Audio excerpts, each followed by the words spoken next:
सभी साथियों को नमस्कार। मैं पवन कुमार।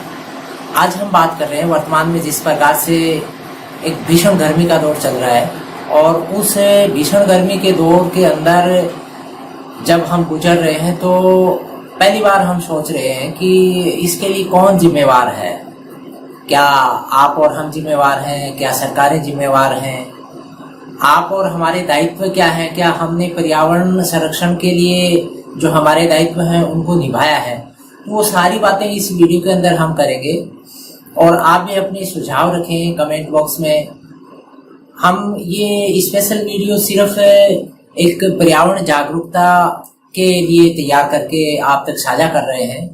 तो जैसा कि आप देख रहे हैं कि आजकल जो भीषण गर्मी का दौर चला है और अखबारों में और प्रत्यक्ष रूप से देखने के बाद में ये बात क्लियर हो गई है कि ऐसी भीषण गर्मी बहुत सालों पहले हुई है और बीच के काफ़ी सालों में ऐसी भीषण गर्मी नहीं हुई है। तो इससे क्लियर है कि अब हमको कुछ ऐसे कदम उठाने होंगे जो धरातल के ऊपर उतारे जा सके आपको और हमको और सरकारों को। सरकारों ने अभी तक जो भी किया है उसी का नतीजा है कि ये गर्मी इतनी तेज हुई है, क्योंकि सरकारों ने सिर्फ और सिर्फ क्या किया है, कागजों के ऊपर काम किया है। आप रोड के ऊपर चल रहे हैं, आपको कहीं पेड़ दिखाई देते हैं क्या? कागजों में पेड़ हैं लेकिन रोड पे कहीं पेड़ नहीं दिखते हैं। आप नरेगा देखते हैं, नरेगा के अंदर इतने सारे पेड़ लगते हैं मानसून सीजन के अंदर, लेकिन आपको कहीं पेड़ नहीं दिखाई देते हैं। जंगल हैं, जंगल सारे एकदम नष्ट हो चुके हैं, यानी वहां कोई पेड़ नहीं है, कंप्लीट बंजर हो चुके हैं। तो इसका मतलब क्या है कि सरकारों ने पर्यावरण संरक्षण के लिए कोई गंभीर कठोर कदम नहीं उठाए हैं और उसका नतीजा आप और हम भुगत रहे हैं।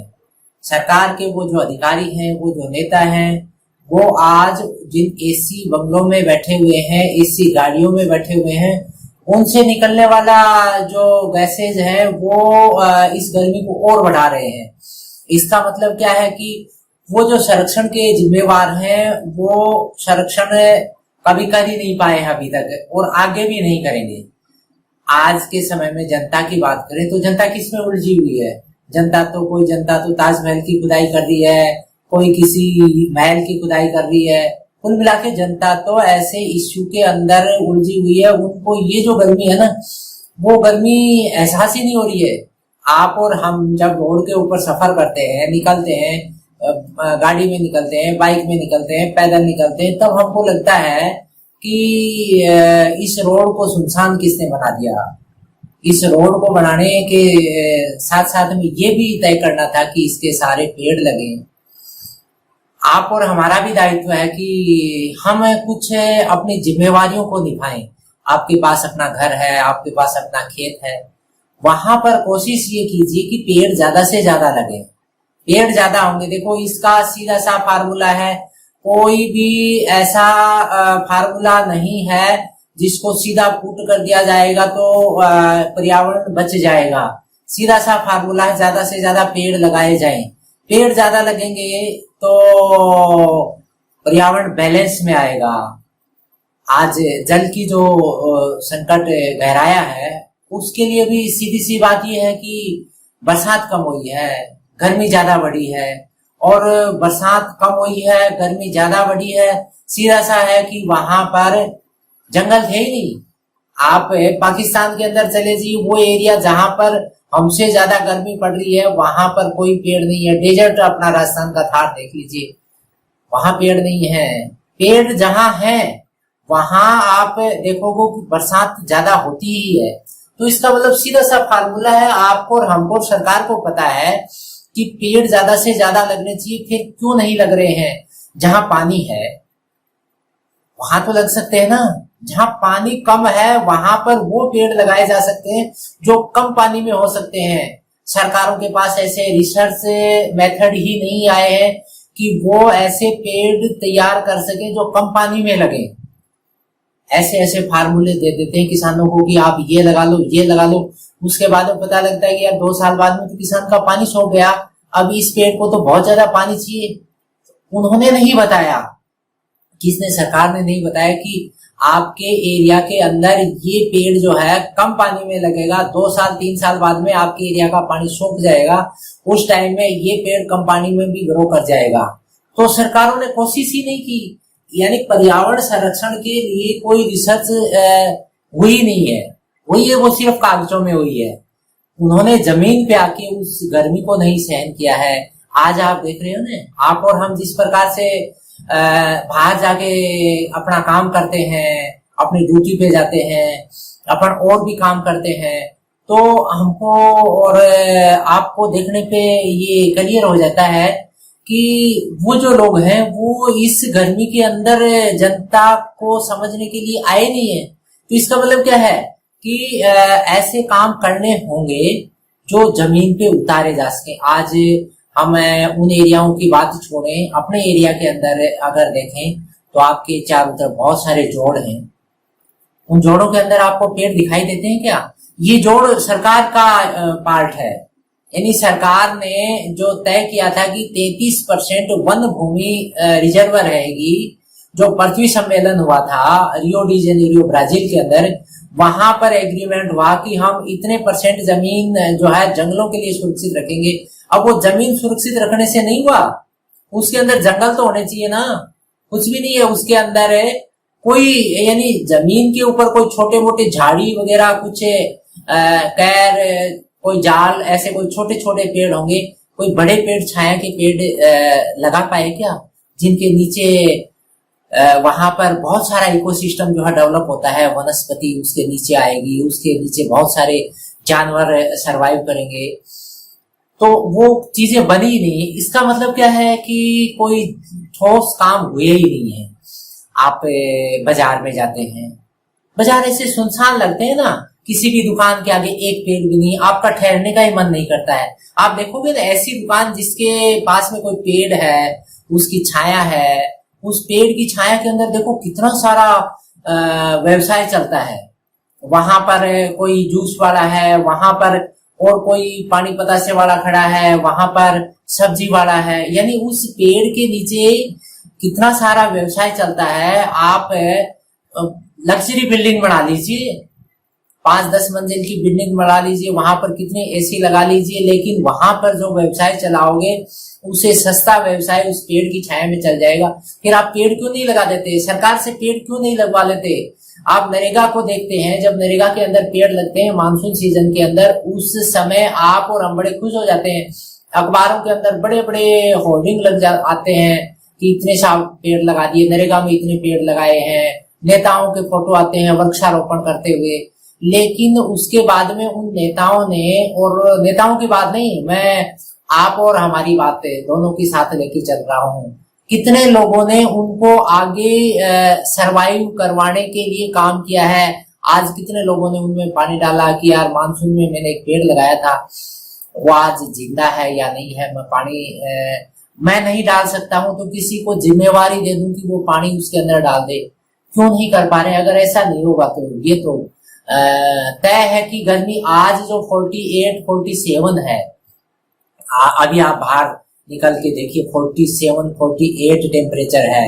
मैं अभी बाहर से जस्ट आया हूं, मैंने बस शरीर ने ही नाप लिया, कोई पैमाना नहीं है, शरीर ने नाप लिया कि 48 से तो कम नहीं है, ज्यादा ही हो सकता है।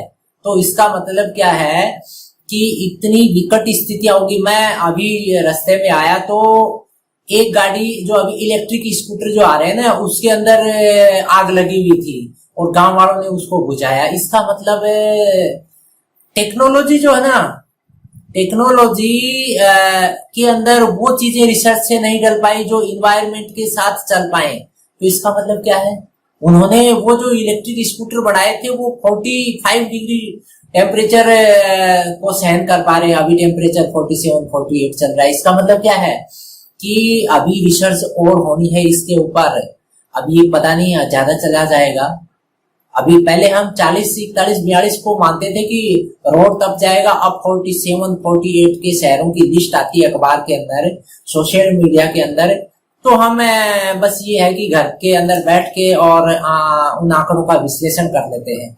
लेकिन कभी इसके ऊपर गौर किया कि इसका नतीजा क्या निकलेगा? पानी की हालत देखो आप, पानी की हालत है, पानी है कहाँ? आपको और हमको थोड़ा बहुत कहीं मिल जाता है, लेकिन बाहर जो पशु घूम रहे हैं उनको पीने के लिए पानी नहीं, बाहर जो रेवड़ घूम रहे हैं उनके लिए पीने को पानी नहीं है, बाहर जो रोड के ऊपर लोग बाग सफर कर रहे हैं उनको पीने के लिए पानी नहीं मिल पा रहा है। कोई सक्षम व्यक्ति है वो जरूर अफोर्ड कर लेगा, ले आएगा कहीं न कहीं से पैसे देके, लेकिन वो जो व्यक्ति है वो सिर्फ ये सोचते हैं कि एक मटका हमको मिल जाए तो पूरा दिन हमारा गुजर बसर हो जाएगा। और उन लोगों को आज छोड़िए जो एक स्विमिंग पूल है वो जिसको हर दूसरे तीसरे दिन भरा जाता है और बाकी सारा पानी वेस्ट कर दिया जाता है, उन स्विमिंग पूल के अंदर नहाने के कितने पैसे देते हैं, उस स्विमिंग पूल के पानी से कितने लोगों का, कितने पशुओं का जीवन यापन जो है ना इस भीषण गर्मी के अंदर चलेगा, उन चीजों के ऊपर हमने गौर ही नहीं किया। ये जो पर्यावरण के साथ खिलवाड़ के जितने भी साधन आ रहे हैं ना उनको ज्यादा बढ़ावा सरकार दे रही है, सरकार की नीतियां दे रही हैं। जनता पता नहीं क्या एकदम हताश निराश कि गर्मी तो पड़ेगी ऐसे, इसको कोई नहीं रोक सकता, आप रोक लोगे क्या, सरकार रोक लेगी क्या? लेकिन अगर इसके ऊपर जागरूकता चलेगी, धीरे धीरे जागरूकता बढ़ेगी ना, तो आप और हम सरकार को बाउंड करेंगे कि आप वो योजना बताइए जिससे लगे कि पर्यावरण संरक्षण के प्रति आप गंभीर हो। नरेगा के अंदर पेड़ लगा दिए, वो पेड़ सिर्फ और सिर्फ कितने दिन रहते हैं, उस बरसात के सीजन तक वो सुरक्षित रहते हैं, उसके बाद सर्दी आते ही तो खत्म ही हो जाते हैं। आज के टाइम तक तो आप आंकड़े आरटीआई में निकलवा के देख लीजिए, किसी भी ग्राम पंचायत, किसी भी पंचायत समिति, किसी भी जिले का, कि कितने पेड़ आज जिंदा हैं, उन पेड़ों को लगाने के लिए कितना पैसा वहां वेस्ट हो गया। वन विभाग के आंकड़े देख लीजिए, कितने पेड़ लगते हैं कागजों में, लेकिन आज अगर उनको देखें धरातल पे कितना जिंदा है। आज जो पेड़ दिख रहे हैं ना हमारे बुजुर्गों के लगाए हुए हैं, आपके बुजुर्गों के लगाए हुए हैं, उनकी छाया में आप और हम बैठते हैं, उनकी छाया में सरकार की गाड़ियां खड़ी होती हैं, उनकी छाया में अफसरों की गाड़ियां खड़ी होती हैं। लेकिन पिछले कुछ सालों से पर्यावरण संरक्षण के लिए वैश्विक लेवल पे जो चिंता प्रकट की गई है, उस चिंता को भारतीय संदर्भ में देखा जाए तो धरातल पे कम उतारा गया है। और भारत की भी बात करूं, राजस्थान एक ऐसा प्रदेश है जो बहुत ज्यादा, ये मान के चलो, इस गर्मी से प्रभावित है, पानी की हमेशा से शॉर्टेज रही है, इसकी भौगोलिक परिस्थितियां ऐसी रही कि पानी यानी ग्राउंड वाटर यहाँ का एकदम खत्म ही हो चुका था है। और उस स्थिति में यहाँ पर पानी पहुंचाने के लिए जो योजनाएं बननी थी उनके ऊपर सिर्फ और सिर्फ कागजों में काम हुआ है। नेताएं पता नहीं कहाँ कहाँ से स्टेटमेंट देके नहरें ले आते हैं, आप और हमको चुनाव में राजी कर देते हैं कि साहब यहाँ नहर आएगी, इधर से नहर आ जाएगी, आप का जीवन बहुत बेहतर हो जाएगा, सपने दिखाए जाते हैं। लेकिन कुल मिला के जमीन के ऊपर जैसा काम अभी तक हुआ है उसको देखने पे ये तय है कि सिर्फ और सिर्फ लुभावनी बातें हुई हैं, पर्यावरण संरक्षण के लिए वास्तविक बातें हुई नहीं है। आप जब बाहर निकलते हैं ना, कोई स्कूटर लेके, मोटरसाइकिल लेके या कोई गाड़ी लेके बाहर जाते हैं ना, तो आपको ये लगता है कि कहीं छाया मिल जाए ना, वहां मैं मेरी गाड़ी खड़ी कर दूं, और उस छाया के अंदर पहले से ही गाड़ियों की लाइन लगी हुई है। तो इसका मतलब आज ये जो चिंता लगी ना कि छाया होनी चाहिए, इस चिंता को हमको बरकरार रखना है। बरसात का सीजन आएगा भी, ऐसा नहीं कि बरसात नहीं आएगी, आएगी, कम आएगी, लेकिन उस टाइम में हमको वृक्षारोपण पे चाहे कम पेड़ लगा लो। आप ऐसा नहीं कि मीडियाबाजी के लिए आप 100 पेड़ लगा लिए, 50 लगा लिए, लेकिन आप उन पेड़ों को जिंदा रखिए। कम से कम 2-3 साल तक आप उनको, उनकी सार संभाल कर लेंगे ना, तो वो पेड़ क्या है, स्थिर हो जाएंगे, वो जलेंगे नहीं, वो इस भीषण गर्मी में, सर्दी के अंदर वो सरवाइव कर जाएंगे। तो आपका हमारा ये दायित्व है कि पर्यावरण संरक्षण के प्रति गंभीर अभी से होना पड़ेगा और सरकार को करवाना पड़ेगा। सरकार होगी नहीं, नेता होंगे नहीं, अफसर होंगे नहीं, उनको करवाना पड़ेगा जो पेड़ों के प्रति जिम्मेवार हैं। अब हम बात सिर्फ और सिर्फ पेड़ों की कर रहे हैं, हम मेडिकल की बात नहीं कर रहे, हम शिक्षा की बात नहीं कर रहे, हम रोड की बात नहीं कर रहे, हम बात कर रहे हैं सिर्फ और सिर्फ किसकी? पेड़ों की। पेड़ लग जाएंगे ना तो पेड़ के साथ साथ बहुत बड़ा इकोसिस्टम चल जाएगा। पेड़ लग जाएंगे तो पेड़ के साथ साथ में बहुत सारे जानवर भी आ जाएंगे वहां पर, और जानवरों के साथ साथ हमारा सिस्टम भी चलता है। आज आपके घरों में गाय भैंस रहती हैं और उनको छाया नहीं मिलेगी ना, तो आज वो 10 किलो दूध दे रही है तो वो इस भीषण गर्मी में 8 किलो दूध पे ही आ जाएगी। इसका मतलब क्या है? इसका असर हो रहा है, इतना भयंकर असर हो रहा है। आप बाहर जो गाड़ी लेके निकल रहे हैं उसके अंदर आप की गाड़ी बाय द वे 60 का बाइक 60 का एवरेज देती है, और इस भीषण गर्मी के अंदर कहीं पर भी छाया नहीं है और एकदम भीषण गर्मी के अंदर चल रही तो 50 के एवरेज पर आ जाएगी। इसका मतलब लॉस बहुत ज्यादा है। उस लॉस को समझेंगे ना, और उसको जब समझाएंगे अफसरों को और नेताओं को, तब लगेगा कि इसके ऊपर अगर सार्थक काम हो जाएंगे तो बहुत सारी चीजें जो है ना, जहां पर घाटा हो रहा है वहां पर ये जो खर्चा किया है उसकी भरपाई हो जाएगी। आपके खेतों में पेड़ लगे हुए हैं, हमारे खेतों में भी हैं, हम कोशिश करते हैं उनको जिंदा रखने की, लेकिन मजबूरियां होती हैं। आप भी पेड़ काटते हैं, हम भी काटते हैं, लेकिन आप सोचिए कि एक पेड़ काट लिया, बदले में 2 तो लगा दीजिए। वो पेड़ पुरखों का लगाया हुआ था, उसको काट दिया, बदले में 2 लगा दीजिए। उन्होंने ये नहीं सोचा कि इस पेड़ की छाया में कौन बैठेगा। उस पुरखों के पेड़ की छाया में हम बैठ रहे हैं, तो हम जो पेड़ लगाएंगे ना, वो जो नीचे की जनरेशन आएगी उनका आनंद लेगी। आज आप देखते होंगे बड़, पीपड़, नीम, इतने बड़े बड़े जो पेड़ रोडों के सारे बाजार के अंदर लगे हुए हैं, आपके घरों में लगे हुए हैं, अफसरों के बंगलों में लगे हुए हैं, नेताओं के बंगलों में लगे हुए हैं। उनकी छाया के अंदर आज वो जिस प्रकार से आनंद ले रहे हैं, वो उनके पुरखों ने लगाए हुए, कि किसी ने तो लगाए होंगे। लेकिन जो नीचे वाला जो ग्रुप है ना, अब वाला जो ग्रुप है, वो चिंतित हो कि हमारा दायित्व सिर्फ अपना घर तक ही नहीं है, अपना दायित्व और बढ़ गया।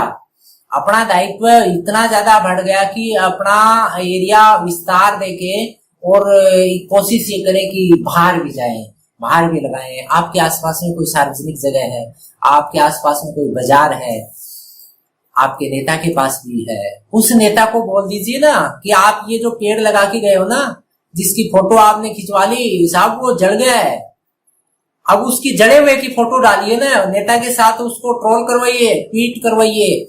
आप सोशल मीडिया इतना शानदार हो गया, उस नेता की फोटो की साहब नेताजी ने ये पेड़ लगाया था, इस पेड़ को लगा के और इतनी इसने वाई लूटी थी, और आज ये पेड़ जल चुका है, इसके लिए जिम्मेवार कौन है? आपको और हमको जो सपने दिखा दिए ना कि नेता पर्यावरण प्रेमी है, प्रकृति प्रेमी है, अफसर पर्यावरण प्रेमी है, प्रकृति प्रेमी है, लेकिन उसके बाद में उनकी जिम्मेवारी तय कर दीजिए। अगर आपका लगाया हुआ पेड़ जो है वो जल गया और आपने जो वाई लूट ली, उसका आपको दंड भुगतना पड़ेगा। तो जब ऐसी चीजें आ जाएंगी ना, तब रियल में लगेगा कि लोग पर्यावरण के प्रति वास्तव में जागरूक हो गए हैं। और ये जागरूकता वर्तमान की जो स्थितियां है ना, जब टेम्परेचर 48, 47 पे चल रहा है और हो सकता है ये 50 क्रॉस कर जाए, कोई बड़ी बात नहीं है। वैज्ञानिकों के आंकड़े जो है ना वो सारे कोलैप्स होते जा रहे हैं, क्योंकि वैज्ञानिकों को तो लगा रखा है कि साहब आप हम वो खुदाई करके ला रहे हैं, इसमें आप ये तय कर दीजिए कि साहब ताजमहल के नीचे हमारे को कुछ ये चीजें मिली है, इसके नीचे कुछ ये चीजें मिली है, आप इनके अंदर से ये पता करके दे दीजिए कि ये साहब इस धर्म से जुड़ी हुई है, ये इस धर्म से जुड़ी हुई है। तो आप और हमको पर्यावरण की चिंताओं से दूर करके और ऐसी चिंताओं में लगा दिया, और वैज्ञानिकों का भी जो है माइंड है ना वो उधर ही लगा दिया कि आपकी जो रिसर्च है ना वो उधर मोड़ दीजिए, पर्यावरण पेड़ों को बांट दिया ना कि साहब ये पेड़ इस धर्म का, फूलों को बांट दिया, ये फूल इस धर्म, ये फूल बाजार पे चढ़ेगा, ये फूल मंदिर पे चढ़ेगा, ये फूल इस धर्म से जुड़ा हुआ है, ये पेड़ इस धर्म से जुड़ा हुआ है, ये पशु इस धर्म से जुड़ा हुआ है। तो पता नहीं कितना सारा डिवाइडेशन हो गया। ये सारा डिवाइडेशन ही तो क्या है, आज इस प्रकृति को ये जो रूप दिखाने का मौका दिया ना, इसके लिए हम जिम्मेवार हैं। तो आप और हम इन सारी चीजों को देखने के बाद में सचेत हों, सचेत करवाएं और हम आशा रखेंगे कि अपने परिवेश के अंदर हम आने वाले समय में पर्यावरण जागरूकता के लिए कुछ सार्थक कदम उठाएंगे, मिलके काम करेंगे और आपने क्या काम किया है वो हम तक साझा करें। हम जो कर रहे हैं वो भी साझा करेंगे कि पर्यावरण के प्रति हम कितने सार्थक रूप से जागृत हुए हैं। तो आज की इस वीडियो के अंदर हमने जो बातें की वो बातें मुझे लगा कि वर्तमान संदर्भ में बहुत जरूरी थी और सार्थक थी, आपको प्रेरित करेंगी, सबको प्रेरित करेंगी और इस प्रेरणा का कुछ सार्थक रिजल्ट आएगा। और इस सार्थक आशा के साथ इस वीडियो को विराम देंगे, फिर एक वीडियो में मिलेंगे। आप हमारे चैनल से जुड़े रहिए। हम पॉलिटिकल से जुड़े हुए, पंचायती राज से जुड़े हुए, इन्वायरमेंट से जुड़े हुए वीडियो आपकी जानकारी के लिए, स्टूडेंट्स की जानकारी के लिए तैयार करके भेजते रहते हैं। आप पहले से जुड़े हुए हैं तो आपका धन्यवाद, शुक्रिया। और आप पहली बार चैनल पे हैं तो आप सब्सक्राइब कर लेंगे ताकि जब भी हमारा नया वीडियो तैयार हो जल्द आप तक पहुंच जाए। इस वीडियो को यहीं विराम देते हैं दोस्तों, फिर एक नई वीडियो में मिलेंगे। तब तक धन्यवाद, जय हिंद।